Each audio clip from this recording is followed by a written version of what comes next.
vikenda smo u Puli u prostorijama Istarske razvojne agencije imali drugu tehničku konferenciju Astronomske udruge Vidulini vezano za istarski svemirski program. Ono što smo napravili, ono što je 20-ak ljudi prisutnih na konferenciji napravilo je da su definirani pravci razvoja, odnosno pravci rada tijekom ove godine. Tehnički smo finiširali 2 atmosferske sonde, jedna Histrion 5 se lansira u lipnju, a druga Histrion 6 se lansira negdje tijekom kolovoza rujna.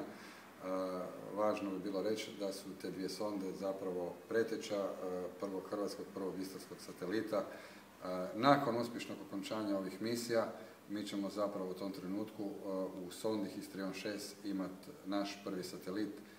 Nakon njegovog finiširanja, eventualno neke dorade, on krajem godine ide za SAD, za Kaliforniju i tamo čeka raketu Interorbital Systemsa kojom će biti lansiran u svemir.